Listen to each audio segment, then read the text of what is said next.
A'udzubillahi minasyaitonirrajim. Bismillahirrahmanirrahim. Robbi a'udzubika min hamazati sayatin wa a'udzubika robbi ayahdurun. Robbi shrahli sodri wa yassirli amri wahlul 'uqdatam min lisani yafqahu qauli. Assalamualaikum warahmatullahi wabarakatuh. Selamat datang di Dialog Positif Live. Kali ini bintang tamu kita belum pernah di Dialog Positif nih. Saking sibuknya. Saking sibuknya belum pernah kesampaian untuk kita undang di Dialog Positif waktu Dialog Positif Zoom gitu waktu itu. Dan bintang tamu kita Mas Nur Jabir. Sehat Mas, apa kabar? Alhamdulillah. Alhamdulillah. Sehat. Ini banyak hal yang saya pelajari dari Mas Nur dan kalau yang pastilah ya pernah denger Rumi itu Mas Nur Jabir tuh Rumi banget aja. Nah sebelum nanti menyelami Rumi mungkin kita cerita dulu background kali ya. Iya. Biasa Mas tak kenal maka kenalan. Tak kenal maka kenalan. Oke Mas Nur boleh cerita dulu background sampai akhirnya mendalami Rumi. Ini tuh barusan ngobrol gitu ya. Mas Nur tuh menerjemahkan Masnawi gitu. Jadi menerjemahkan Masnawi itu kan nggak main-main gitu ya. Nah nanti kita akan deep dive tentang itu. Gimana Mas? Terima kasih pertama untuk Kang Abu sudah mengundang saya di. Wah saya yang makasih nih. Saya jadi dapat narsum nih. Dapat narsum tuh dapat ilmu. Nah. Jadi saya sudah mungkin di tempat lain sudah menjelaskan ini. Sebenarnya ini seperti perjalanan hidup. Gitu. Jadi endingnya tuh dapat Rumi gitu. Endingnya dapat Rumi. Okay. Jadi tapi ini satu pergulatan pemikiran yang panjang. Dulu saya sempat ateis gitu. Wah, ya. Nah ini menarik nih. Oke. Sempat ateis. Ateis waktu kuliah. Kemudian kira-kira 2 tahun lebih lah seperti itu dan ya saya waktu itu bertanya saya harus keluar dari ini ya apa? Ada pergolakan batin yang terus hadir di dalam diri gitu. Mungkin itu pengaruh orang tua yang cukup bagus menanamkan nilai-nilai agama. Tapi sejalan banget juga sama cerita Rumi ya. Iya betul. Rumi begitu dapat gurunya jadi aneh ya. Oke lanjut. Nah kemudian usaha itulah yang mengantarkan saya pelan-pelan untuk lebih masuk mendalami satu agama gitu. Cuma nggak langsung masuk dalam ranah tasawuf, masuk dalam filsafat dulu. Masuk dalam filsafat karena kan kita kan waktu jadi ateis itu diserang dengan pemikiran materialisme gitu. Nah untuk keluar dari itu otomatis kita juga harus bisa keluar dari gagasan-gagasan pikiran kita sendiri. Nah yang menyelamatkan saya itu adalah filsafat. Mengenal filsafat Islam. Jadi habis filsafat nggak ateis lagi? Nggak ateis lagi. Atau gitu nggak usah ketemu filsafat ya? Justru kecemplung. Oh kecemplung, oke. Kecemplung di ranah yang paling batin lagi, tasawuf. Nah di tasawuf ketemu Ibn Arabi. Nah cuma lumayan lama mendalami Ibn Arabi. Cuma ketika kita mau mengekspresikan keluar, saya lihat itu ada gap yang besar ya karena kalau orang tidak memahami istilah-istilah Ibn Arabi, dia pasti sulit untuk mengunyah pemikiran Ibn Arabi. Apalagi di sini. Berat. Nah, setelah itu saya lihat saya coba posting saya Rumi itu hari waktu saya masih aktif di Facebook. Ini kok orang sambutannya bagus banget ya. Terus saya posting, akhirnya saya coba melihat meneliti. Oh, memang ternyata sastra itu punya kekuatan yang luar biasa. Dulu saya ada jarak dengan sastra. Saya sastra apaan sih gitu. Saya lihat sastra ini seperti orang yang lebay ya. Gitu. Ngapain gitu ya? Oke. Gitu. Padahal kalau kita dalam filsafat kan kita sangat ini ya. Sangat diantar bagaimana kita menjaga premis, ketat dalam premis. Hakikat itu kita seperti menjangkau hakikat lah ketika masuk dalam filsafat itu. Tapi memang ketika kita masuk dalam ranah tasawuf kan kita sadar bahwa ini ada rasa itu kan. Ada rasa dan rasa itu memang tidak terjemahkan dengan baik kalau dalam bahasa filsafat. Iya, gitu. Karena filsafat bahasa mikir ya. Mikir. Sastra jembatannya berarti. Sastra. Nah, saya di situ lihat Rumi ini luar biasa. Dia bisa mengantarkan orang dari diksi itu memahami minimal dia ada rasa meskipun sedikit gitu tapi minimal ada rasanya gitu. Jadi sudah lama baca Heidegger gitu dia mengatakan bahwa bahasa itu rumah eksistensi Saya bilang memang kayaknya sastra ini rumah eksistensi gitu, karena dia bisa membawa rasa ke dalam diksi dengan kata-kata. Nah sejak itu saya bilang, oh kayaknya saya harus meneliti Rumi. Nah kemudian saya konsultasi sama kawan saya, bilang Nur baiknya sekalian aja nyemplung nerjemahin gitu. Jadi awalnya saya tidak mau nerjemahin Masnawi, saya hanya menerjemahkan penggalan-penggalan yang orang terpengaruh dengan penggalan itu. Jadi kalau lihat timeline justru Rumi belakangan. Jadi ke filsafat dulu, baru Ibnu Arabi, baru ke Rumi. Oke. Nah, sebelum nyemplung Mas, ini yang menarik ateisnya sih. Ini lagi musim loh. Oh iya. Sekarang kalau ngomongin musim, lagi musim apa? Ateis. Aku pengen deep dive dulu dalam konteks ini karena mungkin akan saya kasih judul podcast kita ini adalah dari ateis menuju Rumi gitu. Ya kan siap. Itu kan menarik gitu ya. Dari yang ateis tapi nyemplungnya ke tasawuf gitu. Kan kalau kita ngomong Ghazali misalkan. Ya kan? Ghazali kan gitu ya, loncat-loncat dari mulai teologis, dia apa sih beyond filsafat, nggak nemu juga akhirnya ke tasawuf gitu. Nah, apa yang ngebuat Mas Nur ateis? Saya ini dididik dengan baik oleh orang tua ya, secara religi. Makanya saya masuk pesantren dan seterusnya. Tapi setelah kuliah, saya ketemu dengan teman-teman kiri. Teman-teman kiri yang ya mereka membawa materialisme dialektika dan seterusnya. Nah, waktu itu saya sangat ingat berdialog dengan mereka. Saya tidak bisa kaki-kaki pikiran saya itu tidak bisa untuk melawan gitu, menjawab seluruh pertanyaan-pertanyaan pikiran ateis itu waktu itu. Ya sudah, saya seperti menyerah ya. Kayaknya ini realitas ya. Apalagi waktu itu kan lagi penurunan ini ya, orang demo-demo besar 98 ya, 97, 98. Itu waktu apa? SMA kah? Kuliah? Kuliah. Oke. Ya. Dulu kuliah di mana? Dulu di Unhas. Jadi masa-masa kuliah berarti. Masa kuliah. Gitu. Terus? Jadi, nah di situ saya tidak bisa membantah argumentasi teman-teman saya yang ateis waktu itu. Kiri lah, teman-teman kiri. Jadi ya sudah, saya lihat, oh ternyata agama ini absurd gitu.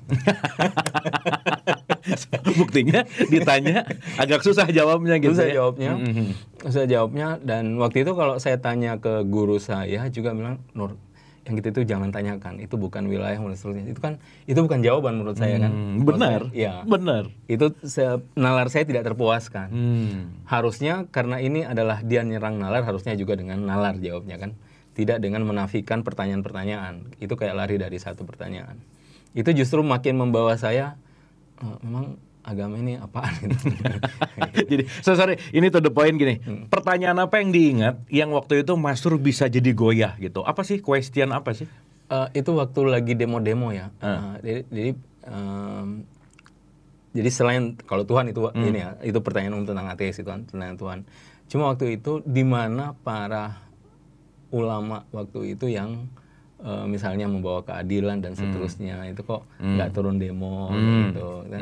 Secara realitas udah jelas-jelas chaos.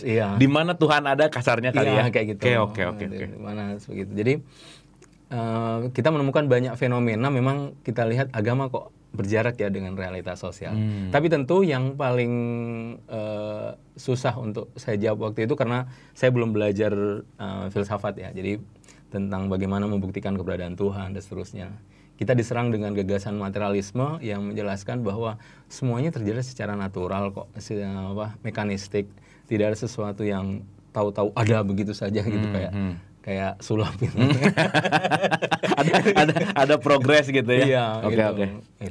Jadi itu yang membawa saya menyadari bahwa selama ini memang mungkin saya menerima secara doktrin ya. Doktrin itu kan satu gagasan yang kita terima tanpa ada landasan filosofis. Betul. Seperti itu. Betul. Jadi karena tidak punya landasan filosofis sehingga saya rapuh gitu dalam punya nalar dalam beragama gitu. Padahal satu sisi kita lihat agama itu kan fondasinya justru nalar ya. Jadi tidak ada orang beragama yang tak punya akal misalnya. Betul. Seperti itu. Jadi saya melihat waktu itu suatu kerapuhan dalam sisi nalar. Cuma justru waktu itu selama 2 tahun itu karena pernah sempat ateis. Disitulah momen saya mempertanyakan semuanya. Ya. Oke. Di situ saya merasakan kemerdekaan, mempertanyakan semuanya, tidak ada batasan. Saya mempertanyakan apapun, tapi justru pertanyaan itu yang justru juga menyelamatkan saya gitu. Jadi sekarang kalau ateis jangan takut-takut dulu kali ya. Jangan-jangan itu emang jembatan beyond gitu. Karena gini Mas, banyak banget loh sekarang orang tua yang mengkhawatirkan anaknya, entah dia agnostik, entah dia ateis, yang akhirnya justru malah dengan menambah kepada anaknya dogma-dogma. Dan mungkin ini salah satu contoh bahwa ya, let's say kita namanya kurikulum hidup yang kita nggak bisa tahu dalam konteks secara keseluruhan, bahwa ya kita nggak bisa terlalu cepat judgement bahwa ateis itu buruk gitulah kira-kira. Nah, apa yang didapetin waktu ateis, Mas? Pertama adalah kebebasan saya untuk berpikir. Oke. Kebebasan saya untuk mempertanyakan semuanya. Saya tidak takut mempertanyakan apa saja tentang agama. Jadi saya justru menemukan kemerdekaan secara berpikir yang awal-awalnya takut-takut gitu, dan situ saya mendapatkan satu kemerdekaan, dan itu pengaruhnya sampai sekarang sih. Maksudnya dalam ateis itulah saya berani untuk mempertanyakan apapun tentang apa yang saya yakini gitu. Gitu, apa yang saya yakini, dan itu membantu saya justru menemukan agama, makanya gitu. Makanya saya bilang itu justru jembatan. Sama dengan mungkin Kang Abu sering ditanya ibu-ibu, saya juga sering ditanya gitu. Jadi saya selalu memberi contoh ya, contohnya saya gitu. Dan saya mengatakan ini mungkin perjalanan hidup seseorang ya. Kita tidak mungkin menilai, makanya saya menganggap ateis itu adalah satu pengalaman di dalam diri. Ada orang dalam pengalamannya menemukan teis, ada orang dalam pengalamannya menemukan ateis gitu. Betul. Ya gitu. Jadi makanya saya bilang ya mungkin suatu ketika dia akan diperjalankan dan ditemukan kembali dengan Tuhan gitu. Betul. Karena ya mungkin ada banyak orang seperti saya, Kang. Betul. Dan maksudnya kalau kita sekarang bisa sangat berdialektika terbuka gitu ya. Bahwa maksudnya ateis kan bukan nggak bagus gitu, dalam tanda petik ya. Ateis itu bukan hal yang kayak musibah gitu namanya. Musibah yang aduh, tapi kan perjalanan yang namanya menemukan itu kan lewat jalan yang macam-macam gitu. Yang akhirnya ya ini sebagai salah satu contoh kali ya, teman-teman yang menyaksikan ini, bahwa seorang Nur Jabir gitu menemukan tasawuf justru malah lewat ateis, menemukan Rumi malah lewat. Saya belum pernah nih maksudnya nemu gitu ya, dalam konteks bahwa ya balik lagi menarik banget gitu. Nah, berarti kan dari situ ada sesuatu hal yang penemuan gitu ya. Saya pengen berkaitan sama fenomena sekarang dulu, Mas Nur. Kan sekarang kalau kita bicara dalam konteks beragama di Indonesia, tuh dalam tanda petik tuh bukan terlalu lah ya, syariat gitu ya. Konteksnya tuh ritual gitu. Dimana mungkin sekarang eranya juga udah mulai terbuka gitu. Nah, penerapan apa sih dari konteks pembelajaran Mas Nur yang bisa diceritain sama teman-teman, menemukan dalam ateis menuju teis lah, dari ateis ke filsafat, dan akhirnya nanti menuju kepada tasawuf.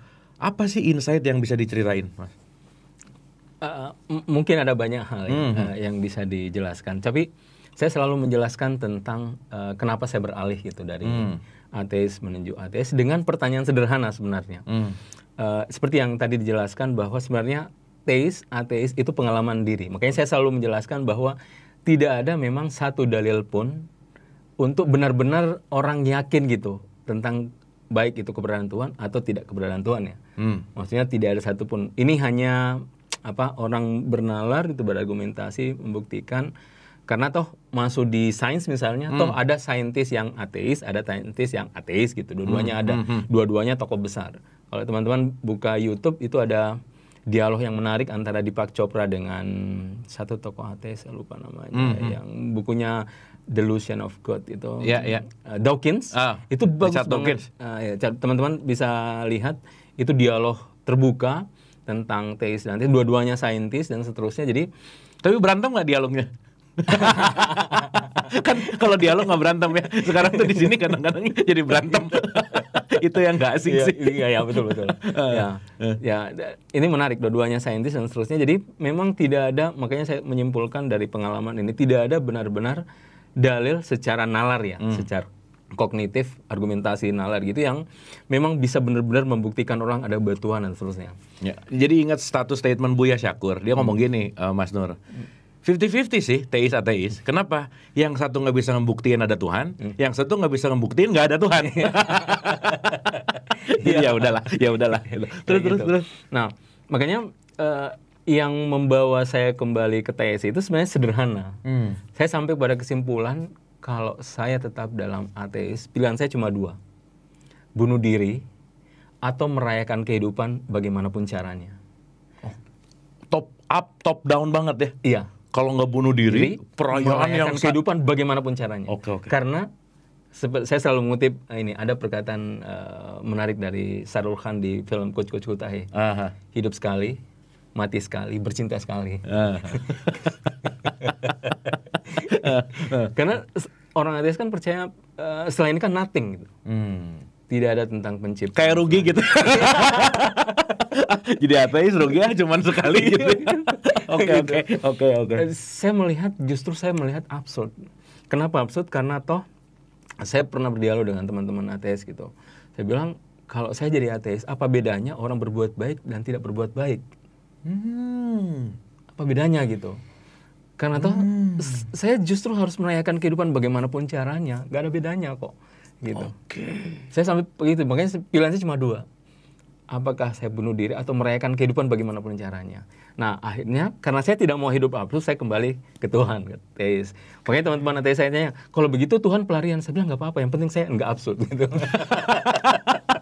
Itu bagus. Oh, Tuhan jadi pelarian ya. Nggak apa-apa. Oh iya, menarik juga ya. Oke.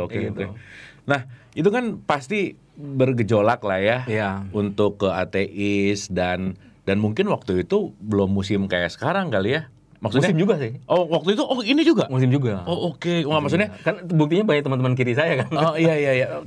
Mungkin tidak terlalu seluas media sosial sekarang kali ya. Dalam konteks bahwa ya kan sekarang kan ya gini. Di zaman saya sekolah ngomong ateis tuh hal yang takut-takut, tabu. Sekarang tuh cuek banget gitu. Ya udah aja gitu. Nah, dari pengalaman ke kiri banget terus balik lagi ya, kita ngomong ke tengah aja ya sekarang ya konteksnya, karena ya balik lagi semua in the middle gitu.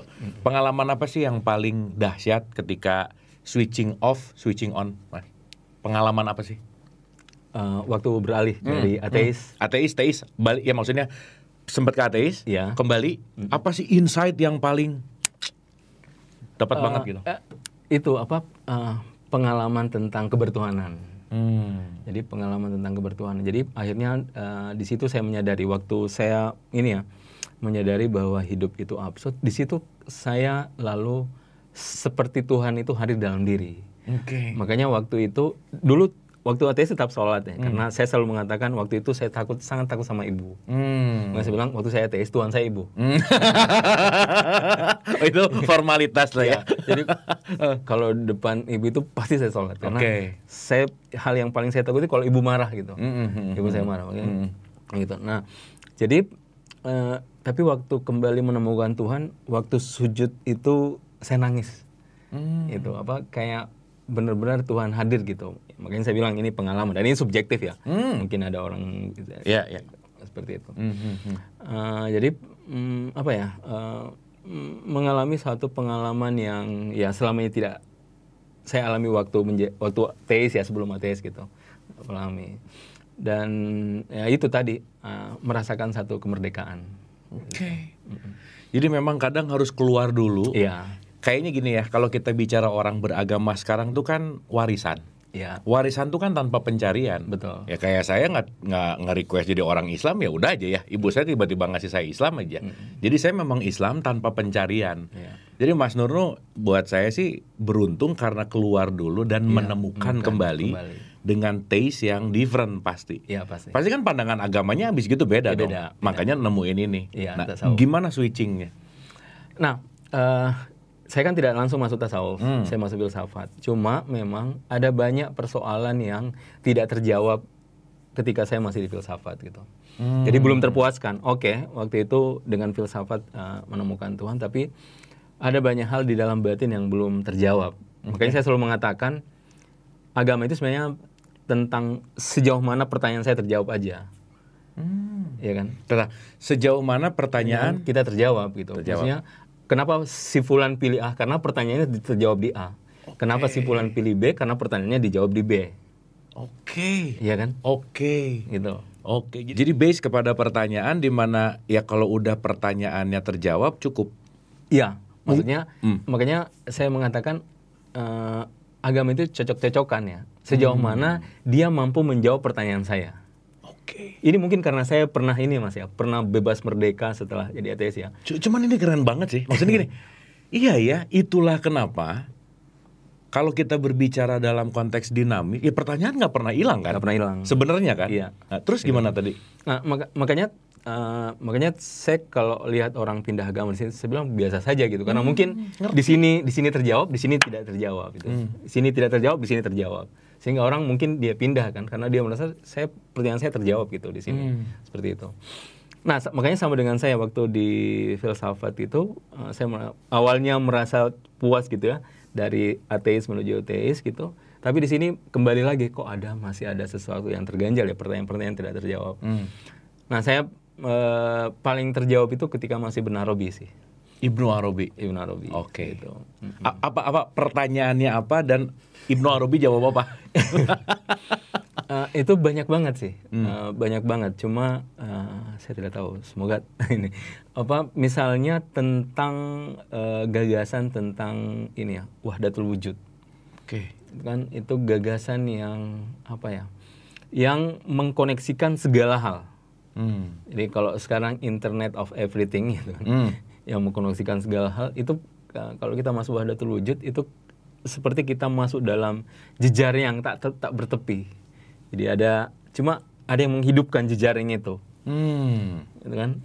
Dan itu akan membawa kita ke dalam pertanyaan-pertanyaan yang selama ini tidak terjawab. Itu terjawab di situ. Oke. Terjawab di situ. Oke. Oke. Nah, ini kan bicara tentang keilmuan ya, Mas Nur.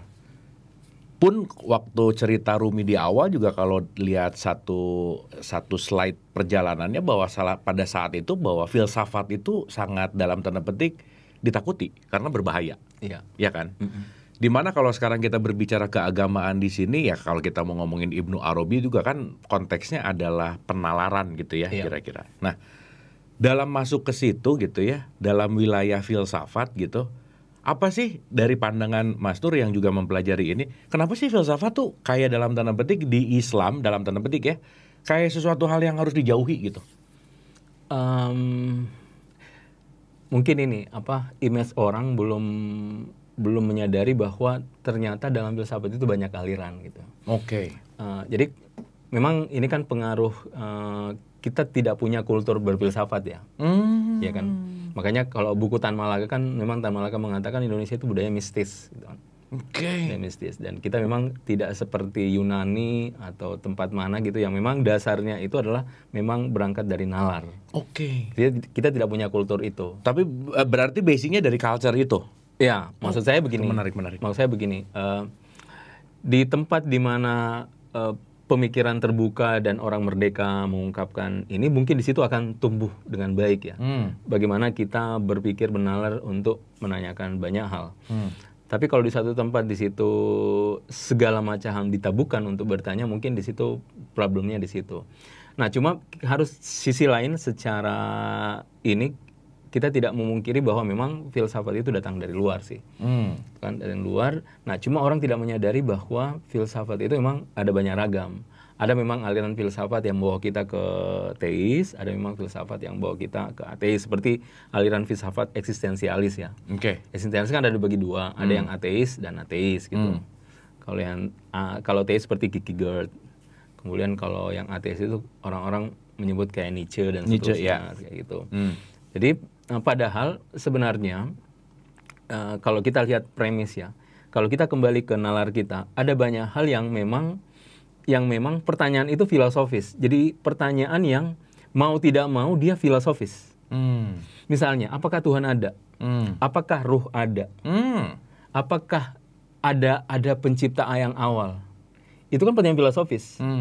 Pertanyaan filosofis kalau kita bijak ya harus dijawab dengan filsafat juga gitu. Oke. Tidak bijak kalau misalnya pertanyaan filosofis tapi kita mengurainya dengan dogma gitu. Ini nggak nyambung. Benar. Ini justru menjauhkan orang dari agama gitu. Benar. Dan itu kita kayak memaksa orang kan. Dan yang tadi saya sebut lagi sih Mas, antara mau filosofis kayak dogma kayak ritual syariat tarekat, kalau itu di dalamnya udah ada kebencian sih beres. Iya betul. Iya kan? Ujungnya di situ gitu. Karena argumen itu kan bukan masalah based on hatred ya. Iya betul. Bukan masalah ya, karena ada satu grup misalnya di Facebook gitu ya yang sangat dalam tanda petik benci dengan dogma. Satu grup lagi sangat benci banget sama sains gitu. Jadi berantem.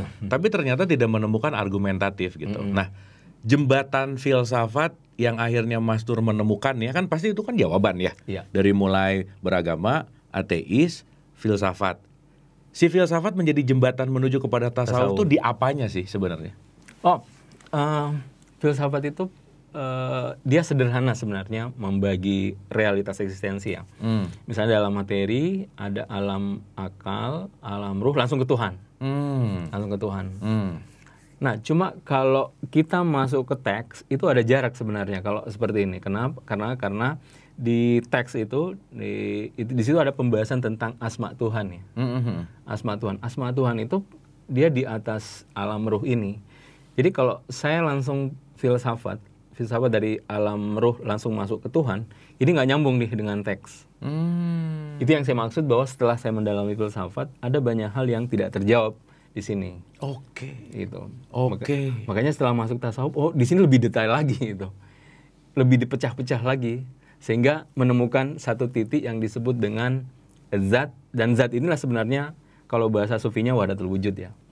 Kalau di teologi di sini disebut zat, kalau di sini lebih jelas lagi disebut wahdatul wujud. Jadi semakin ke batin kita semakin terang gitu melihatnya. Keren. Semakin ke batin kita akan semakin terang melihat itu. Oke.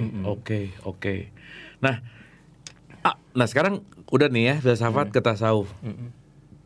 Apa makna tasawuf bagi Mas Nur? Tasawuf itu apa sih? Nah, ada banyak definisi ya, tapi ada satu definisi yang saya sangat suka. Tasawuf itu adalah hatinya bersama Tuhan, tubuhnya bersama makhluk. Hatinya bersama Tuhan, tubuhnya bersama makhluk. Oke. Ini baru dengar sih. Keren nih. Hatinya sama Tuhan, tubuhnya sama makhluk. Oke. Boleh dielaborate nggak?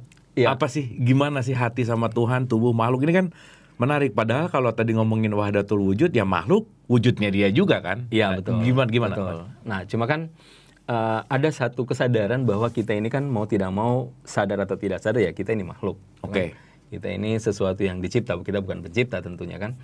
Nah, oleh karena itu kalau sekarang kan lagi musim mindfulness ya, kayak gitu. Nah, kalau dalam tradisi Sufi mindfulness itu adalah kesadaran ilahi gitu.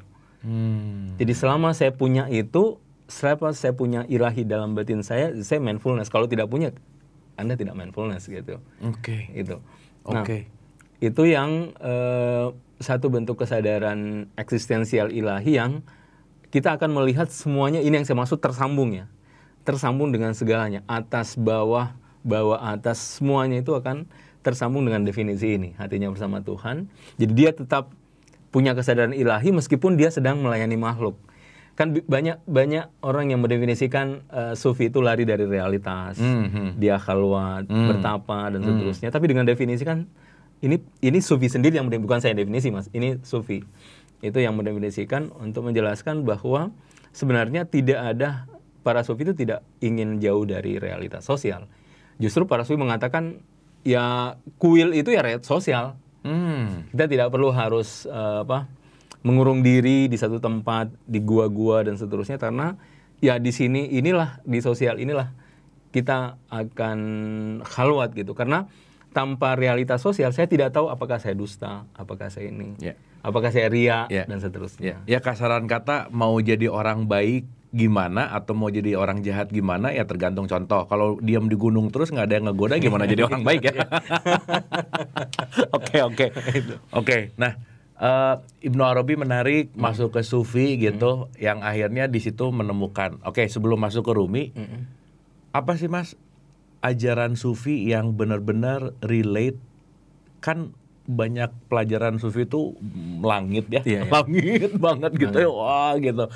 Tapi apa sih yang benar-benar get into yang kita lakukan di bumi ini bahwa ini adalah kegiatan sufi banget gitu? Apa sih ajaran yang bisa kita lakukan hari-hari dalam konteks sufism gitu?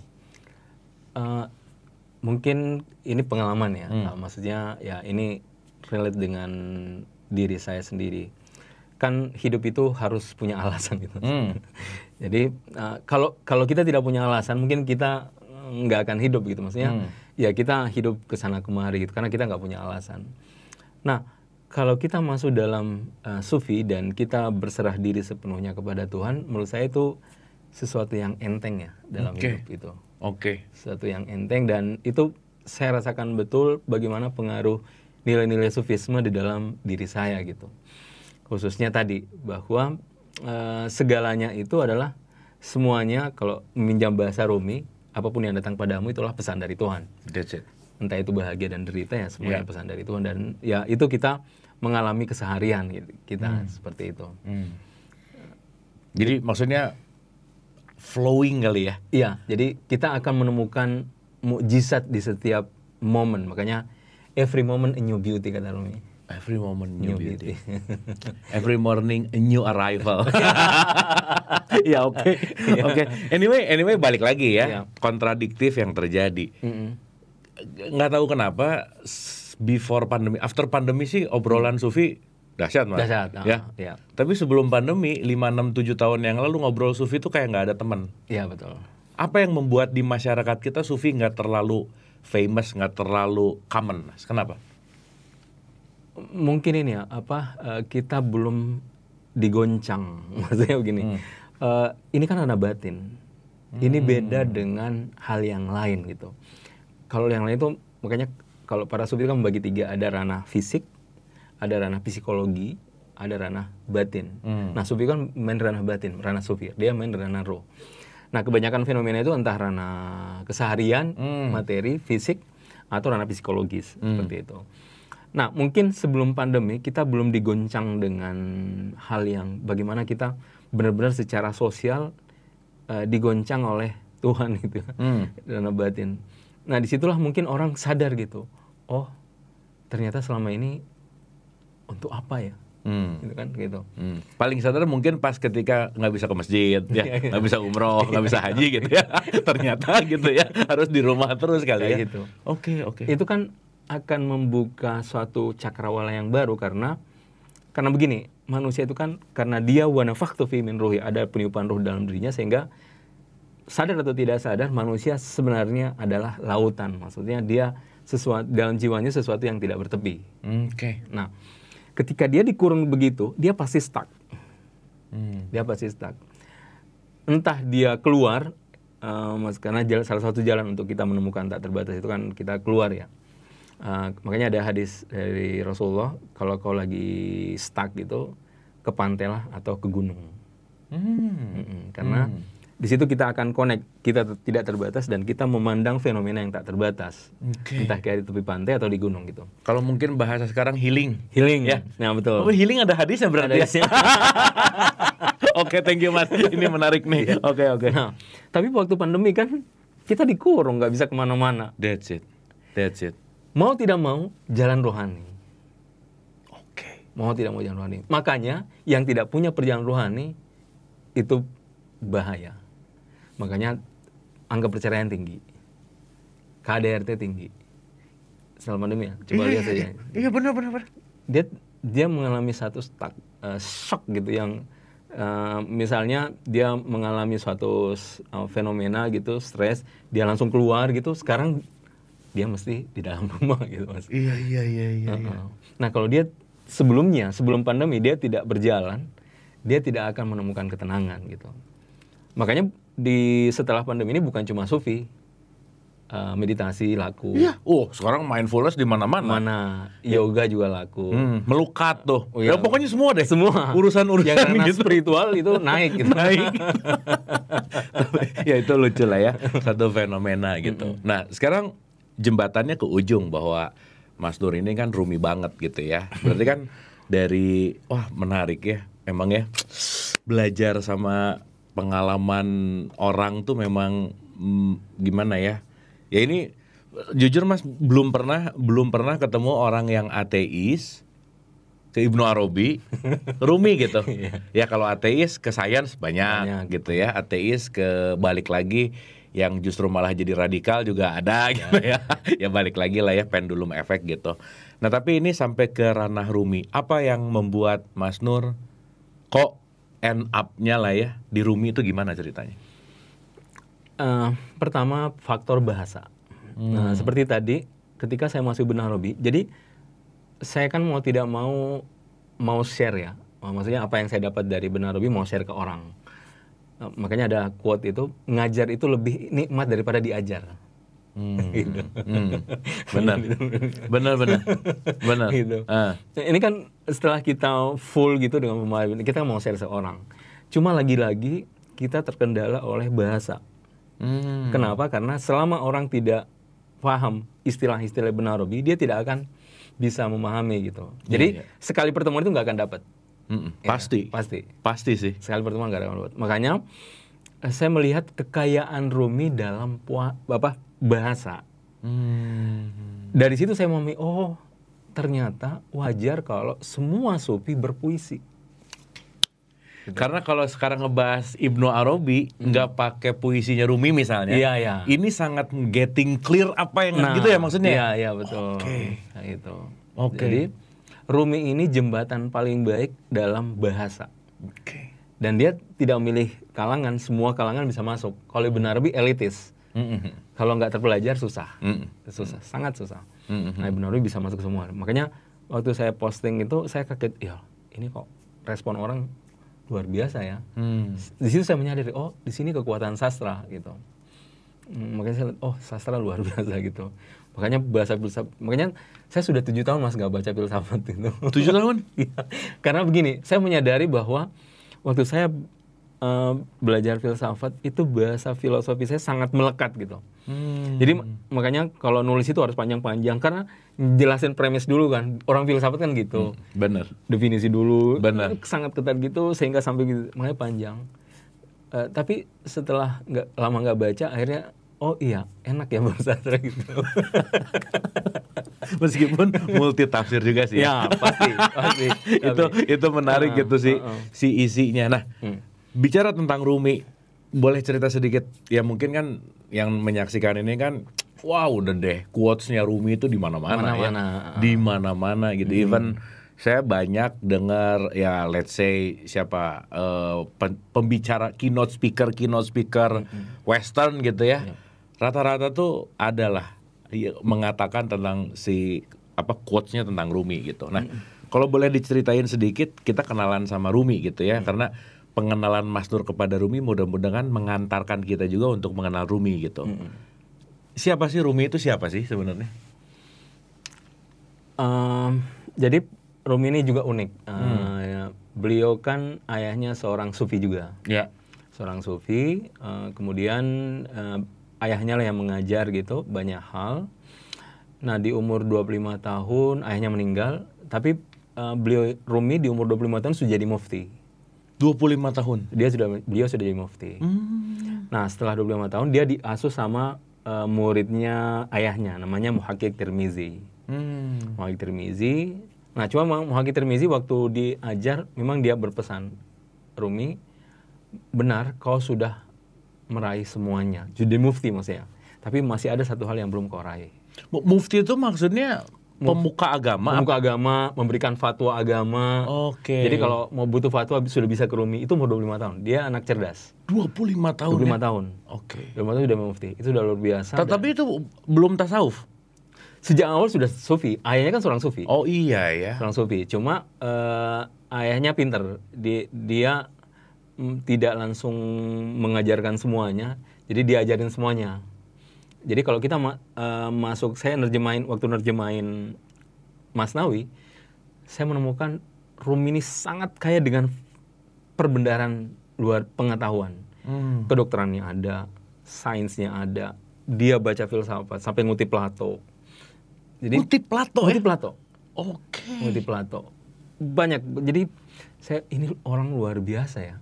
Ini Rumi itu hidup di zaman siapa sih? Saya cuma ingat 1208 beliau lahir. Oke. Waktu itu penyerangan Mongol sih ke Timur Tengah. Oke. Penyerangan Mongol seperti itu. Nah, jadi umur 5 tahun, nah, diasuh sama murid ayahnya Muhammad Tirmizi. Nah, di situ dia mendapat pembaruan sampai puncaknya di umur 40 tahun dia ketemu Syams Tabriz. Nah, di situ dia berubah. Dia berubah jadi seorang sufi menjadi seorang darwish. Nah, ini menarik nih. Apa sih bedanya sufi dan darwish? Apa bedanya? Sebenarnya dia masih satu, dalam tanda kutip, satu tasawuf ya. Nah, kalau sufi itu dia biasanya membangun aliran, dia bangun tarekat, dia bangun satu padepokan lah kalau sufi-sufi itu. Nah, kalau darwish ini dia lebih ke sufi gembel. Dia hanya berjalan aja, jadi dia nggak peduli mau ada murid nggak ada murid gitu. Ya kan pertemuan sama Syam Tabriz juga lucu kan? Iya, betul. Ketika yang saya tahu bahwa dia ditanya bahwa lebih hebat mana Nabi Muhammad sama Bustami ya itu ya ditanya. Yazid Bastami. Lebih hebat mana? Itu kan membuat mungkin Rumi terguncang gitu. Iya. Apa sih yang ngebuat Rumi yang udah mau?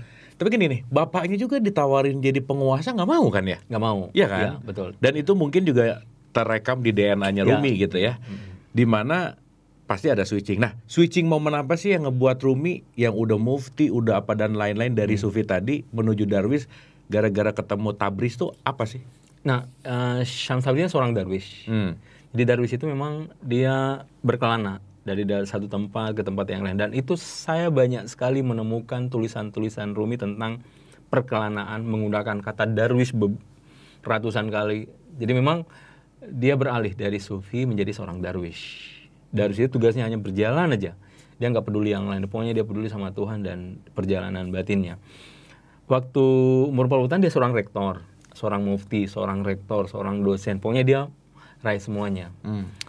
Nah, itu tadi ada saya sering menceritakan momen pertama kali Syams ketemu Rumi, dan Syams sudah di bukunya Maqalat, Syams bilang begini, saya 17 tahun kalau saya, 17 tahun sebelumnya saya sudah mengucapkan salam kepada Rumi. Kata Syams. Artinya 17 tahunnya dia sudah prediksi saya akan ketemu Rumi di Konya.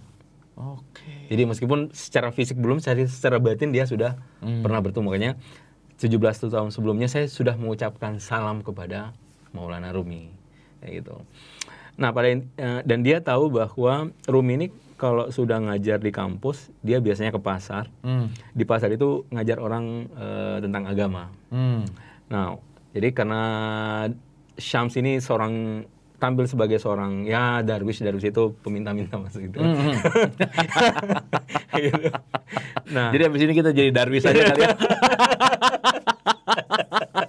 Oke, gitu. Oke, baru ngerti banget sih. Mantap.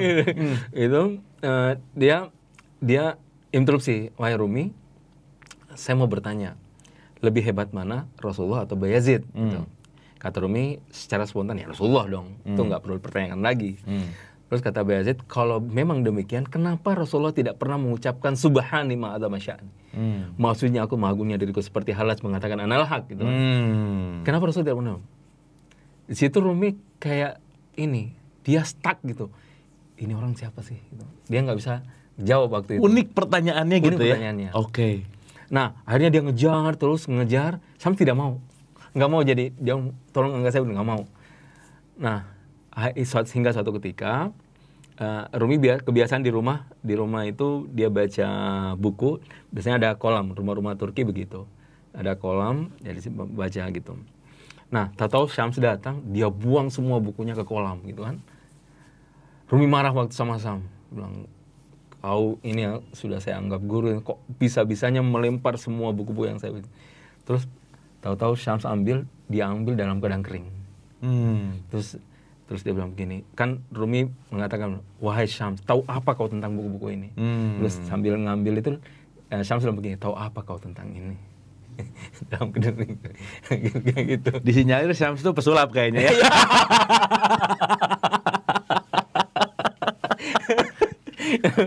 Nah, pada saat itu akhirnya dia semakin semakin mengejar. Nah, lahirlah kata-kata ini. Divonene, kau belum gila. Loik in khonene, kau belum layak dengan rumah ini. Gitu. Jadi kau belum gila, kau belum layak dengan rumah ini. Maksudnya kata Syams, kalau mau ikut harus jadi darwish. Kau harus tinggalkan rektormu, muftimu, semua harus kau tinggalkan. Makanya divonene, kau belum gila, kau belum layak rumah ini. Jadi harus gila dulu jadi seorang darwish. Oke, beratnya jadi darwish ya. Berat. Oke. Nah, Tabriz itu siapa sih, Mas? Nah, ini unik karena banyak orang menafsirkan, ada yang mengatakan Syams itu nggak ada. Dia hanya guru di dalam jiwa Rumi kayak gitu. Fisiknya nggak ada. Ada yang mengatakan begitu, ini tafsir. Oh iya. Ada yang mengatakan itu sebenarnya Tuhan yang kemudian Rumi selalu bahasakan dengan nama Syams Tabriz. Nah, Syams kan matahari yang Tabriz gitu. Nah, cuma kalau saya secara pribadi, terlepas dia ada atau enggak ya, tapi jejaknya banyak. Toh ada bukunya Maqalatul Syams gitu. Maqalatul Syams ditulis oleh para murid-muridnya. Dan saya meyakini dia ada gitu. Sangat sulit untuk membayangkan ada dia menciptakan sendiri atau entah itu sesuatu yang hadir ya. Tapi momennya sangat banyak gitu. Misalnya begini, karya Rumi kan banyak ya. Ada Ghazal. Ghazal ini disebut dengan Diwan Syams. Nah, kenapa disebut Diwan Syams? Karena pada saat itu Rumi benar-benar terpikat dengan Syams Tabriz. Jadi hampir banyak sekali pujian-pujian Rumi terhadap Syams Tabriz di situ. Di Masnawi juga ada. Cuma kalau kita masuk Masnawi itu sudah kemerdekaan Rumi. Dia sudah benar-benar terpisah dari gurunya.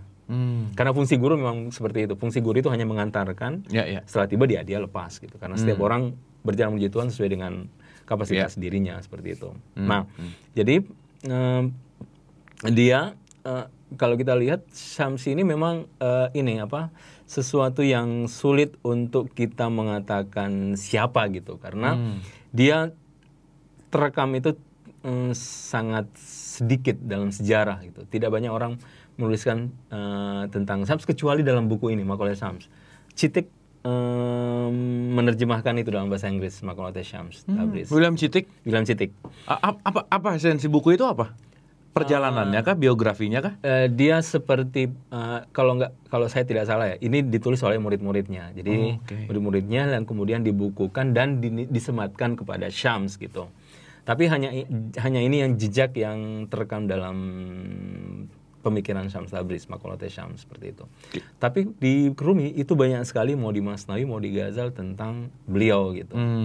Dan kisahnya kan ada. Jadi saya meyakini beliau ada gitu. Tapi intinya beliau seorang darwish. Intinya gitu aja ya. Ujung-ujungnya ke situ aja. Gitu. Oke. Mungkin kayak Musa ketemu Khidir kali ya.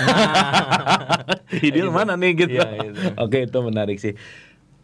Apa ajaran Syams kepada Rumi yang Rumi yakin ya kan nggak mudah ya, dia ninggalin rektornya, muftinya. Itu kan ya kalau kita bicara melepaskan kemelekatan total kan ya Rumi melakukan itu gitu. Ketertarikan apa sih dari Rumi ke Syams sehingga rela untuk itu tuh apa sih, Mas? Saya melihat dari seluruh peneliti ya, benang merahnya itu cinta. Karena hanya cinta yang bisa melepaskan kemelekatan itu. Kalau kita masuk dalam Masnawi memang dijelaskan secara detail bahwa hanya cinta yang bisa melepaskan dari segalanya, dari segala kemelekatan itu hanya cinta. Dan itu memang ajaran Darwish itu memang di situ kuncinya. Jadi melepaskan kemelekatan itu dengan cinta. Kalau di Sufi itu ada satu aliran tarekat akbar. Akbariyah. Makanya kenapa Ibn Arabi disebut dengan Syekhul Akbar, karena beliau pengikut tarekat Akbariyah. Nah, cuma punah tarekat ini. Punah, sepertinya dia ada di Darwish, cuma sekarang Darwish juga punah ya. Udah nggak ada lagi? Nggak ada lagi, Darwish itu nggak ada lagi. Meskipun secara lelaku, orang melakukan itu masih tetap ada ya. Seperti orang berjalan gitu. Iya, kalau di Jawa tuh ada namanya laku lelono, itu ya? Ya, itu kayak gitulah ya. Gitu. Gitu. Oke. Nah berarti ditinggalin tuh dan ya Rumi akhirnya menemukan sesuatu kali ya yang lebih deeper gitu. Nah abis nemuin itu Rumi ngapain ya? Nah itu menarik pertanyaan itu karena Rumi ini terpisah dengan Syams itu 2 kali. Faktornya itu kalau saya lihat karena kecemburuan orang terhadap Syams. Ya kan masyarakatnya kan yang rese gitu betul. Ya. Itu kan orang-orang sangat suka Rumi gitu. Setelah datang Syams, Rumi kayak ninggalin kaumnya. Dia lebih banyak fana ke Syams. Makanya, Syams ini juga nggak mau jadi penghalang dari Rumi dengan umatnya itu kan. Makanya pisah pertama itu setelah 9 bulan kalau nggak salah. Setelah bertemu 9 bulan, akhirnya Rumi ke Damaskus. Ada yang mengatakan Damaskus. Nah, kemudian dicari dan kemudian kembali lagi. Nah, cuma pertemuan kedua ini singkat. Itu kira-kira cuma ada yang mengatakan 6 bulan, ada yang mengatakan 3 bulan gitu. Habis gitu selesai. Habis itu selesai. Nah, tapi disitulah Rumi menghasilkan karya besar. Perpisahan pertama menghasilkan Ghazal, perpisahan kedua menghasilkan Masnawi. Oke. Kayak gitu. Oke. Dan ya kalau dengar ceritanya bahwa Rumi endingnya sakit gitu ya. Dan dia pernah saya dengar apa baca gitu didoain sembuh. Ngapain doain sembuh? Saya mau ketemu kekasih kok gitu lah. Gitu kira-kira ya. Dan dalam konteks itu ya akhirnya ya jadi poinnya setelah dia dapat ajaran dari Syams itu menghasilkan karya. Oke, sedikit aja. Dan ini Mas Nur ini lagi menerjemahkan Masnawi. Menerjemahkan dari mana ke mana? Dari bahasa Persia ke bahasa Indonesia. Berarti bisa bahasa Persia? Bisa bahasa Persia. Wih, ya. Mantap.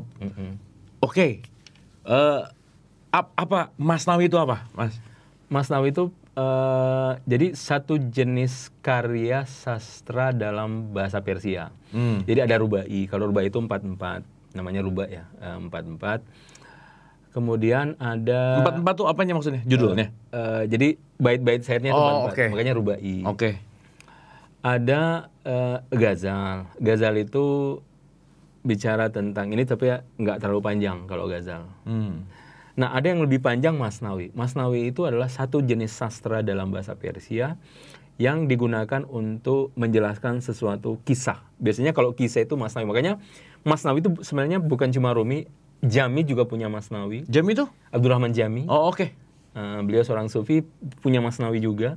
Ada banyak tokoh-tokoh sufi yang punya. Kalau nggak salah juga Attar juga punya, Attar Nizabur juga punya Masnawi. Oh, jadi Masnawi itu bukan nama buku tapi style sastra gitu? Iya, style sastra.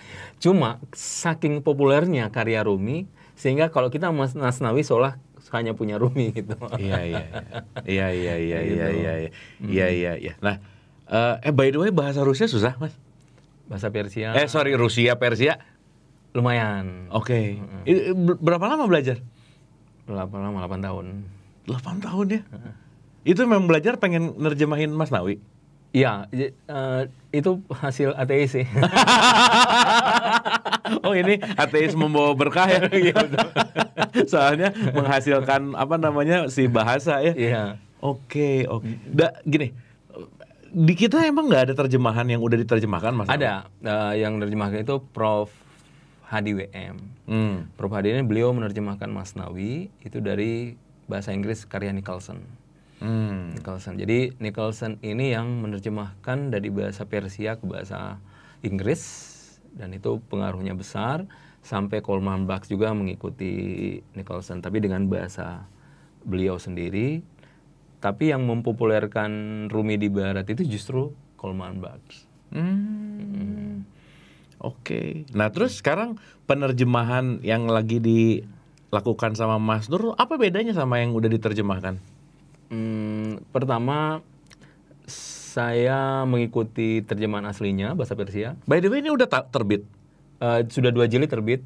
Oke. Saya sedang mengerjakan jilid ketiga. Total berapa jilid? 6 jilid. Oh, Masnawi itu 6 jilid? 6 jilid. Oke. Jadi jilid pertama ada 4.003 bait syair. 4.003 bait syair. Jilid kedua ada 3.982 kalau nggak salah. Nah, yang paling panjang ini jilid ketiga ini yang sekarang. Itu ada 4.800-an bait syair. Oke. Jadi rata-rata 4.000-an. Makanya total itu 26.000 bait syair. 26.000 jilid ya? 26.000 jilid. Total semua 6 jilid itu 26.000 bait syair. 26.000 bait syair. Oke. Dan yang udah 3. 2 jilid Dua sudah jilid, selesai, sekarang 3 ongoing. 3 ongoing. Oke. Insya Allah Desember ini publish. Kalau mau dapat bukunya kemana? Bisa online. Oke. Online. Mas Nawi aja. Iya, Mas Nawi, Mak Nawi. Oke. By M Nurjabir gitu. Oke. Kita mungkin ke ending nih. Iya. Seru banget, banyak banget insight dari ribuan lah ya, pasti ya. Baca syair apa yang paling memang agak susah sih ya kalau ngomong yang paling, tapi yang Mas Nur sangat enlight banget sama satu statement puisi ini yang Rumi puisi yang ngebuat benar-benar spesial. Ya. Tentu ada banyak ya. Pasti. Banyak banget, ada ribuan itu yang ya saya tuh kalau nerjemahin ini nggak pernah bosan gitu karena selalu memberikan sesuatu yang baru di dalam diri. Nah, cuma yang relate kehidupan pribadi gitu. Satu quote yang sederhana, simple, pendek itu, obat derita ada dalam derita. Obat derita ada di dalam derita. Gitu. Ada di dalam derita. Boleh dielaborate nggak? Ini kayaknya yang denger juga banyak yang menderita sih. Kan kalau ngomongin yang menderita banyak viewersnya. Jadi kita ngomong itulah. Obat derita ada di dalam derita. Gimana Mas? Jadi dari Rumi ini akhirnya saya belajar, ternyata derita itu setidaknya ada 2 ya. Ada derita keseharian, ada derita eksistensi. Wah, menarik nih. Terus. Yang sering kita sebut derita itu lebih banyak orang-orang itu derita keseharian. Hilang dompetnya, kan, kayak gitu, hilang ininya, macam-macam lah. Lebih banyak tentang kehilangan, itu tentang keseharian, derita keseharian. Tapi Rumi ini mengajarkan satu bentuk derita, yaitu derita eksistensi. Derita eksistensi itu adalah derita yang semua orang miliki. Semua orang. Makanya di kitab pertama, Mas Nawi di bait pertama, dia mengajarkan tentang dengarkanlah seluruh ini yang sedang melirih atas derita keterpisahan. Jadi kita semua orang ini punya derita keterpisahan, derita jauh dari asal muasal kita ya. Oke. Makanya kata Rumi, siapapun suatu hari nanti pasti rindu ke kampung halamannya. Gitu, siapapun dia, ketika jauh pasti suatu hari rindu dengan kampung halamannya. Nah, kalau kita memahami ada 2 derita, ada derita keseharian, ada derita eksistensi yang semua orang miliki. Yang Rumi mengatakan obat derita dalam derita itu lebih ke derita eksistensial. Nah, derita eksistensial.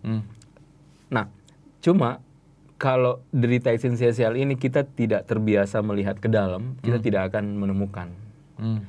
Kalau kita tidak menemukan, otomatis kita tidak menemukan penawarnya. Kalau ini terobati, yang di luar itu insya Allah terbati. Derita keseharian itu insya Allah terbati. Asal di derita dalam ini kita tahu gitu. Makanya kemarin saya ditanya tentang ini, apa sih yang korai dari Mas Nawi itu? Kenapa mesti di-share ke orang gitu? Saya mengatakan, saya cuma ingin share ke orang tentang ini, bahwa setelah baca Rumi, saya bisa berdamai dengan segalanya. Gitu. Gitu. Saya bisa berdamai dengan segalanya. Kalau saya simpulin sederhana gini kali ya, orang hilang dompet derita, orang hilang rumah jabatan derita. Tapi sekarang mungkin orang hilang dirinya biasa aja.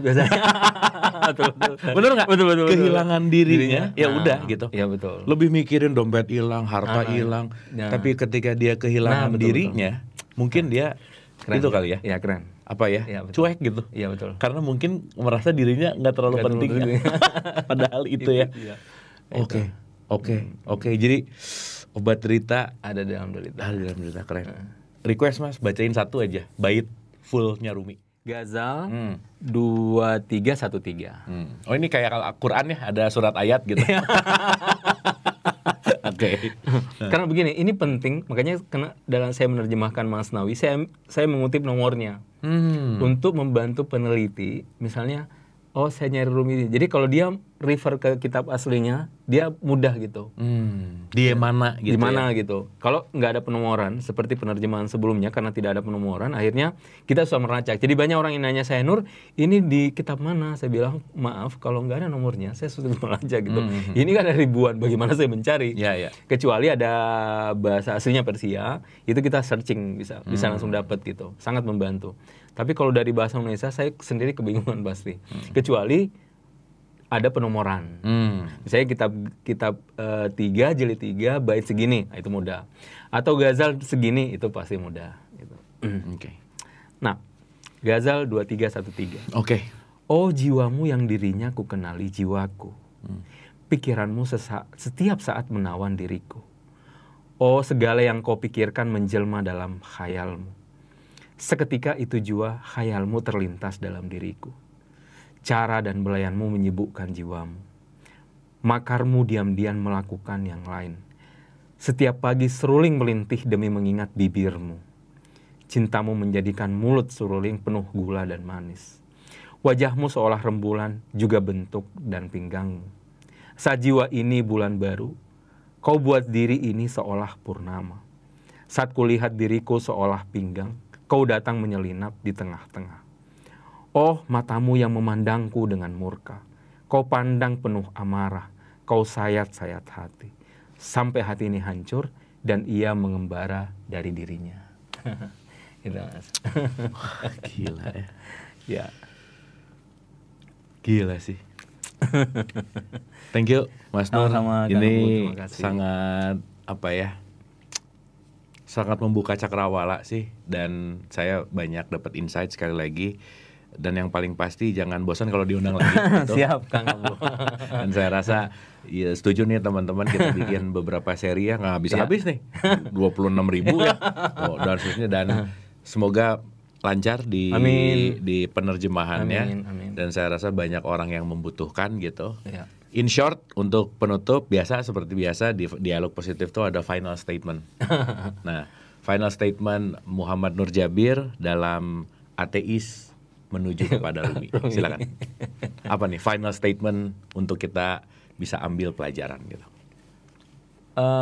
Jadi kalau saya selalu mengatakan bahwa kita tidak boleh harus berhenti belajar ya. Oke. Jadi orang yang berhenti belajar itu pada saat itu dia telah mati. Makanya ada hadis dari Rasulullah, belajarlah ilmu sejak lahir sampai liang lahat. Karena saya menyadari bahwa kalau saya saat ini merasa cukup, saya sudah cukup, maka perjalanan kita sudah berhenti. Oke. Gitu. Oke. Iya. Jadi jangan merasa cukup. Iya. Karena begitu cukup beres ya. Beres ya. Gitu. Mas Nur, terima kasih. Sama-sama. Semoga puisi-puisi Rumi ini dan ya Sababiah Mas Nur ya yang langsung mengutip dari kitab aslinya, dari bahasa Persianya, yang saya rasa pasti punya different kind of meaning. Ya. Dan yang paling penting lagi adalah bagaimana kita bisa menjiwai puisinya Rumi dalam konteks dimana ya balik lagi ya, pengaplikasian dalam keseharian gitu. Karena ya powernya Rumi itu cinta gitu. Nah, jadi ya balik lagi ya, semoga pembicaraan kita juga mengundang cinta dengan cerita dari awal yang sangat menarik, berbicara tentang ateis masuk ke filsafat dan terusnya. Jadi jadikanlah ini sebagai suatu pembelajaran, dan konteksnya tadi bahwa begitu kita selesai belajar maka kita mati. Terima kasih.